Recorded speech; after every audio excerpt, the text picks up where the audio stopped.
ఈ మధ్య కాలంలో రాష్ట్ర సరిహద్దు ప్రాంతాల్లో కోడి పందాలు కావచ్చు, పేకాట కావచ్చు, జూదం కావచ్చు, ఇంకా చాలా రకాలైనటువంటి అసాంఘిక కార్యక్రమాలు రాష్ట్ర సరిహద్దు ప్రాంతాల్లో చెలరేగిపోతూ ఉన్నాయి. రాష్ట్ర ప్రభుత్వం వాటి మీద సీరియస్ యాక్షన్ తీసుకుంటలేదంటూ కూడా మరి కొంతమంది ప్రజా సంఘ నేతలు కూడా మరి ప్రభుత్వం మీద మండిపడుతూ ఉన్నారు. దీనికి సంబంధించి ఈ మధ్య కాలంలో ములుగులో జరిగినటువంటి ఒక సంఘటన మరి రాష్ట్ర వ్యాప్తంగా ఉన్నటువంటి ప్రజలను కొద్దిగా గందరగోళానికి గురి చేస్తూ ఉంది. దానికి సంబంధించి చూద్దాం.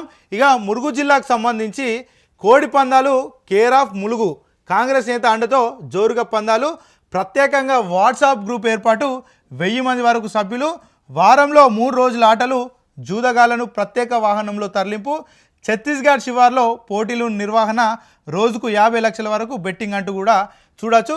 ఒక వాట్సాప్ గ్రూప్ క్రియేట్ చేసిరంట. వాట్సాప్ గ్రూప్లో సుమారు 1000 మంది సభ్యులు ఉన్నారంట. అంటే ఎవరైతే కోడి పందాల మీద ఇంట్రెస్ట్ ఉండేటోళ్ళో, ఎవరైతే ఆటలో పాల్గొంటారో వాళ్ళందరినీ కూడా ఒక వాట్సాప్ గ్రూప్లో మరి వాళ్ళందరినీ కూడా యాడ్ చేసి మరి వీళ్ళకి సంబంధించినటువంటి ఇన్ఫర్మేషన్ కూడా వాళ్ళకు పాస్ చేస్తున్నారంట. దానికి సంబంధించినటువంటి వాట్సాప్ చాటు మన దగ్గర మన వైఆర్ టీవీలో అందుబాటులో ఉంది. ఒకసారి మీకు చూపెట్టే ప్రయత్నం చేస్తా. అది దానికి సంబంధించి ఒకసారి చూద్దాం. తాళ్ళగూడెం కోడి పందాలు అంటూ కూడా ఏదైతే వాట్సాప్ గ్రూప్కు ఒక పేరు పెట్టిరో దానికి సంబంధించి ఒక చాట్ ఉంది. ఆ చాటుకు సంబంధించి కూడా ఒకసారి వివరించే ప్రయత్నం చేస్తా. ఇక్కడ చూడొచ్చు.